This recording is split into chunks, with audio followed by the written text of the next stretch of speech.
کوئی حکیم دوائی دے اور کہے کہ اس کے نتیجے کے اندر یہ ہوگا، اور مریض ایک مہینے کے بعد وہ دوائی استعمال کرنے کے بعد آ کے کہے مجھے تو کوئی فرق نہیں پڑا، تو طبیب نبض دے کے کہتا ہے کہ تم نے پرہیز جو بتایا تھا وہ نہیں کیا، تب اس کا فائدہ تمہیں نہیں پہنچا۔ وہ کہتا ہے میں پرہیز تو نہیں کروں گا، مجھے شوگر کا مرض لاحق ہے، میں تو دبا کے میٹھا کھاؤں گا لیکن میں تمہاری دوائی بھی لوں گا، لہٰذا مجھے شفا ہونی چاہیے، لیکن جو آپ پرہیز بتا رہے ہیں وہ میں نہیں کروں گا۔ ڈاکٹر کہے گا پھر کرتے رہو، دوائی بھی کھاتے رہو لیکن فائدہ نہیں ہوگا۔ لیکن اگر مریض مکمل پرہیز بھی کرتا ہے اور پھر دوائی بھی لیتا ہے تو اللہ شفا عطا کرتا ہے۔ اللہ نے روزے کا نتیجہ تقوی رکھا ہے، لیکن ساتھ یہ شرط رکھی ہے کہ تم ان امور سے رک جاؤ جن سے تمہارے رب نے منع کیا ہے، پھر لازمی نتیجہ یہ ہے کہ تمہارا دل تقوی کے نور سے جگمگا اٹھے گا۔ اور اگر پورا مہینہ روزہ رکھنے کے باوجود بھی اتقاء کا نور نصیب نہیں ہوتا اور دل کو باطن کو روشنی نہیں ملتی، تو پھر اس کا مطلب یہ ہے کہ ہم نے اللہ کا روزہ نہیں اپنی مرضی کا روزہ رکھا ہے، اپنی خواہشات کے مطابق بھوک کاٹی ہے، اس کا کوئی فائدہ نہیں۔ اور حضور علیہ السلام نے واضح دو ٹوک لفظوں میں ارشاد فرما دیا، من لم یدع قول الزور والعمل به فلیس للہ حاجۃ فی ان یدع طعامہ و شرابہ، جو ایسے امور کو نہیں چھوڑتا جن سے منع کیا گیا ہے تو پھر اس کے بھوکا اور پیاسا رہنے کی اللہ کو کوئی ضرورت نہیں۔ یہ خوراک بچاؤ مہم نہیں ہے کہ اللہ نے اس لیے روزہ فرض کیا ہے کہ تھوڑا خوراک بچ جائے، نہیں، بلکہ وَيُزَادُ فِيهِ رِزْقُ الْمُؤْمِنِ، ماہ سیام میں تو مومن کا رزق بڑھا دیا جاتا ہے۔ ہر شخص اپنا حساب لگائے تو اس مہینے میں اخراجات زیادہ ہوتے ہیں،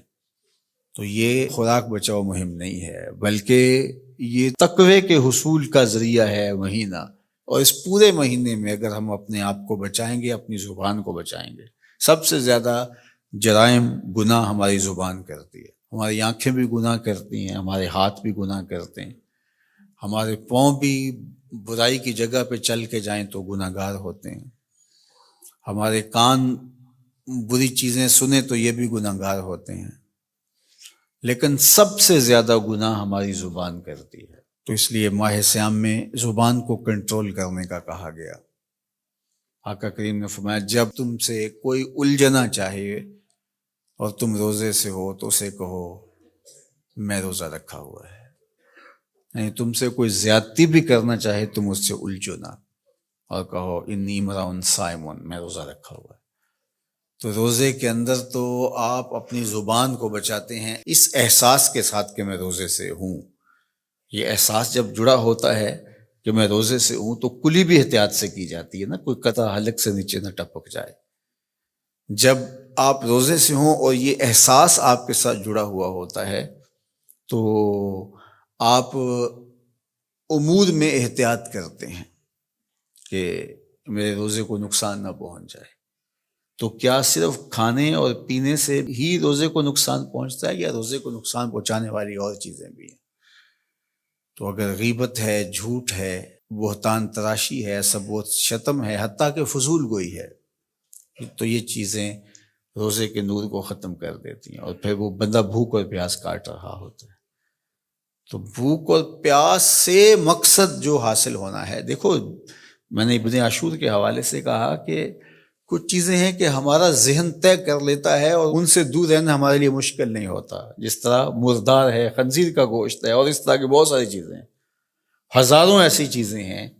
جس سے ہم بچتے ہیں، اور ان سے بچنے کے لیے ہمیں کوئی محنت نہیں کرنا پڑتی۔